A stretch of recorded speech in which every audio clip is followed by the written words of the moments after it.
यह बात है हकीमपुर शहर की।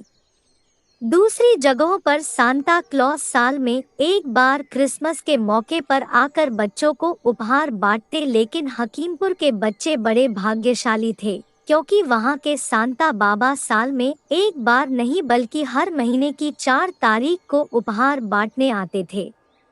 हकीमपुर शहर कोई बहुत बड़ा नहीं था, बहुत छोटा सा शहर था। सब एक दूसरे को जानते पहचानते थे।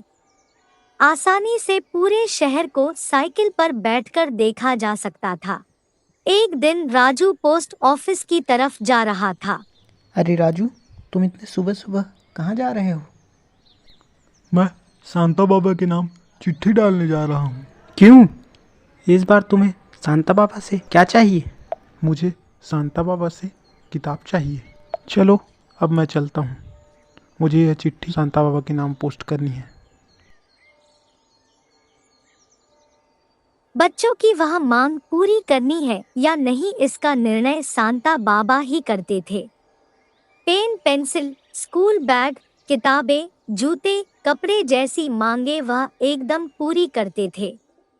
सांता बाबा कौन है, कहाँ से आते हैं, यह बच्चों को पता नहीं चलता था। उनकी ड्रेस भी सांता क्लॉस की तरह लाल टोपी, लाल कपड़े और बड़ी बड़ी दाढ़ी मूछें। उनके आने पर चिट्ठी लिखने वाले बच्चे इकट्ठे हो जाते।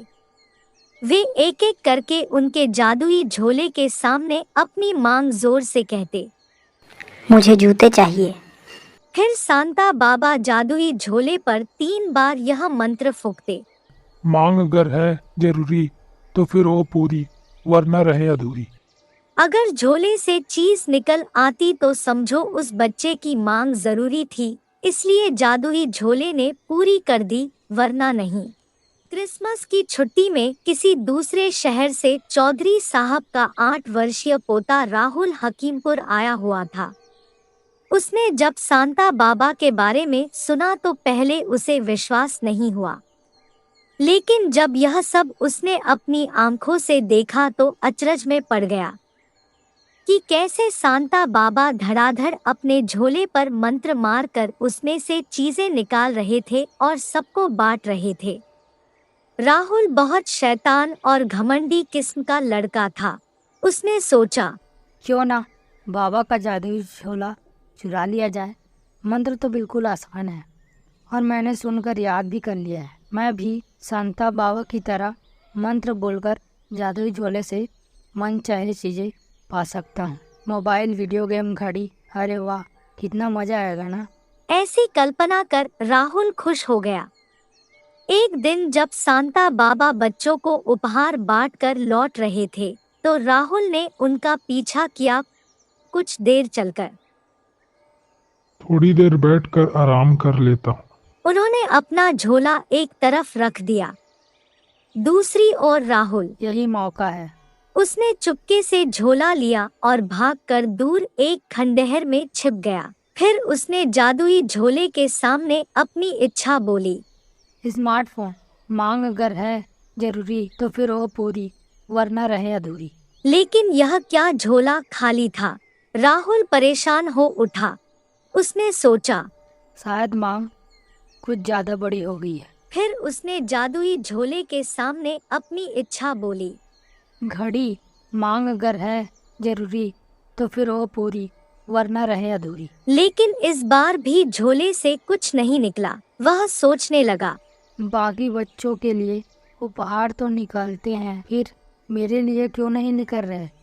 क्या यह मांग भी बड़ी है? इस बार उसने झोले की परीक्षा लेने के लिए मात्र एक पेंसिल मांगी और फिर दोबारा मंत्र बोला, पेंसिल, मांग अगर है जरूरी तो फिर वो पूरी, वरना रहे अधूरी। लेकिन यह क्या, इस बार भी झोला खाली ही था।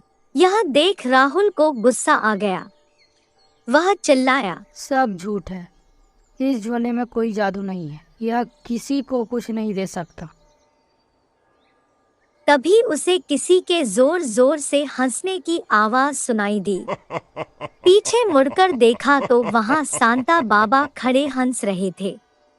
बाबा को देख राहुल डर गया, लेकिन उन्होंने प्यार से उसके पास आकर कहा, मेरे बच्चे, सच कहा, तुमने झोले में कोई जादू नहीं है।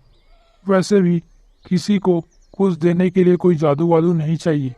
इसके लिए तो इंसान में बस दो ही बातें होनी चाहिए, देने की नीयत और निस्वार्थ भावना। जिस दिन तुम कुछ पाकर नहीं बल्कि किसी को कुछ देकर खुश होना सीख लोगे, उस दिन यह झोला अपने आप ही उपहारों से भर जाएगा। यह कहकर सांता बाबा अपना झोला लेकर चले गए और राहुल शर्मिंदा होकर घर लौट गया। राहुल को सांता बाबा की बात समझ में आ गई थी।